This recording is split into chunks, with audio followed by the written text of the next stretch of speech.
여러분 안녕하십니까. 5월 27일 수요일 넘치는 우리 교회 매일 묵상 시작하도록 하겠습니다. 오늘 본 말씀은 창세기 48장 8절부터 22절까지 말씀입니다. 어제 본문에 이제 야곱이 병들었다는 이야기를 듣고 요셉이 그 두 아들을 데리고 왔습니다. 여러 가지 이야기들을 했고 오늘 본문 말씀에는 그 야곱이 요셉의 두 아들을 축복해 주는 거예요. 어제 말씀드린 그 이스라엘의 12지파의 그런 형성 과정 말씀드렸죠. 그런데 요셉 지파가 없고 누가 있다고 했어요?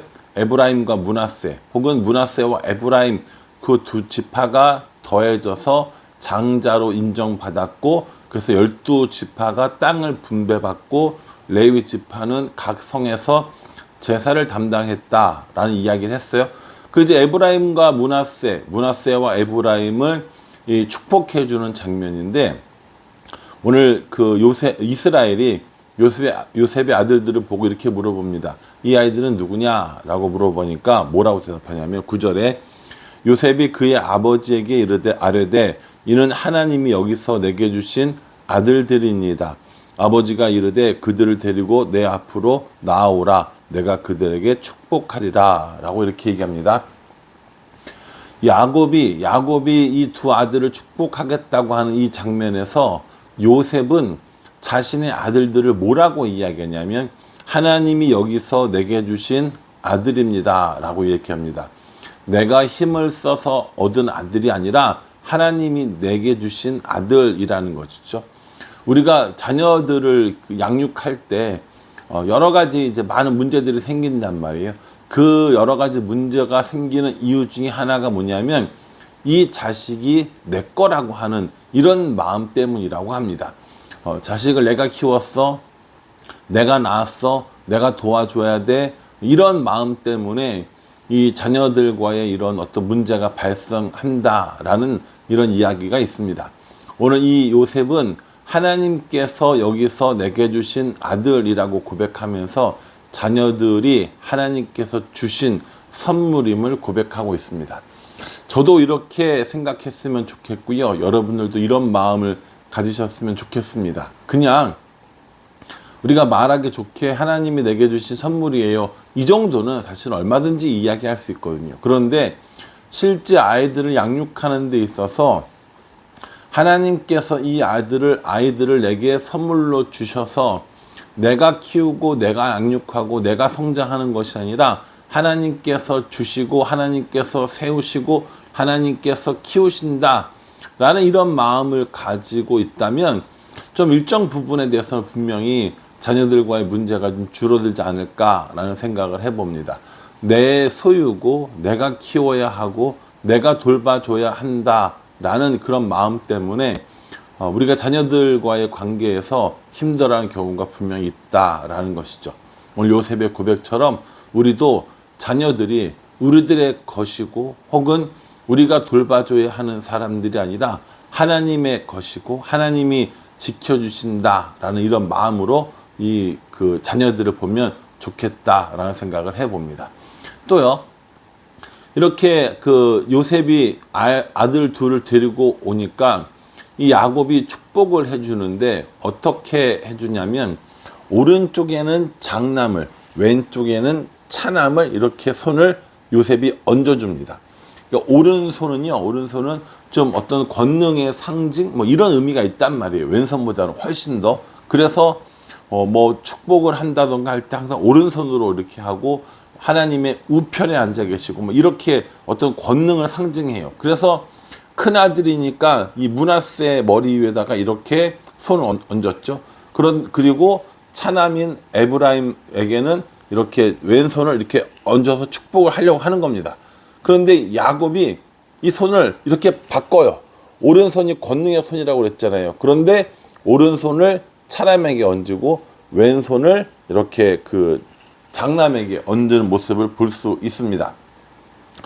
14절에 보면요. 이스라엘이 오른손을 펴서 차남 에브라임의 머리에 얹고 왼손을 펴서 므낫세의 머리에 얹으니 므낫세는 장자라도 팔을 엇바꾸어 얹었더라. 이렇게 얘기합니다. 이렇게 장남, 차남, 므낫세, 에브라임 이렇게 해야 되는데 손을 이렇게 해가지고 오른손으로 더 먼저 축복하고 더 권능 있는 손으로 차남인 에브라임을 그리고 장남인 이 므낫세에게는 왼손으로 축복을 했다라는 것이죠. 근데 이제 이게 의미상 그렇다는 거예요. 오른손에서 뭐 더 강력한 힘이 나가고 왼손에서 이게 아니라 의미적으로 오른손이 더 강한 뭐 이런 의미를 가지고 있었다는 것이죠. 그래서 이걸 본 요셉이 그러지 말라고 하면서 손을 다시 바꿔주려고 합니다. 다시 이렇게 돼 있는 손을 이렇게 해주려고 한 거죠. 그래서 뭐라고 이야기하냐면 19절에 그의 아버지가 허락하지 아니하며 이르되 나도 안다 내 아들아 나도 안다 그도 한 족속이 되며 그도 크게 되려니와 그의 아우가 그보다 큰 자가 되고 그의 자손이 여러 민족을 이루리라 하고 이렇게 얘기합니다. 에브라임에게도 므낫세에게도 복을 주는데 이 에브라임에게 더 큰 복을 주겠다라는 거예요. 복을 안 주는 게 아니에요. 므낫세에게 복을 안 주겠다는 게 아니라 므낫세도 큰 민족이 되고 복을 받을 건데 에브라임에게는 더 큰 복을 주겠다라고 하는 거죠. 실제로 이 에브라임은 이 이스라엘 내에서 앞으로 내내 사람들을 이끌어가는 굉장히 중요한 역할을 합니다. 예를 들자면 여호수아가 에브라임 지파가 되는 것이죠. 그리고 나중에 땅을 차지할 때도 에브라임 지파는 굉장히 좋은 땅을 차지하는 것들을 볼 수 있습니다. 그러니까 뭐 므낫세가 복을 안 받느냐? 아니요. 므낫세도 복을 받아요. 그런데 에브라임이 좀 더 큰 복을 받게 되어진다라는 것이죠. 여러분 혹시 장남이나 장녀들 계세요? 저는 장남이거든요. 장남인 저는 성경을 읽을 때마다 항상 그런 생각을 했어요. 뭐 장남이 뭐 그렇게 잘못했나?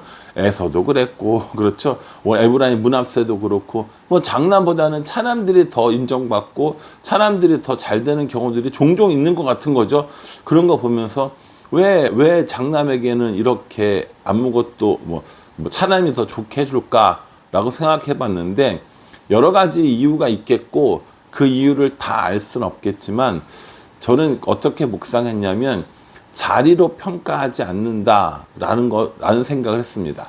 내가 장남이기 때문에 당연히 그것을 받는 것이 아니라 장남이 아니라 차남일지라도 또 하나님의 주권적인 선택에 의해서 받게 되어진다. 복을 받게 되어진다는 거죠.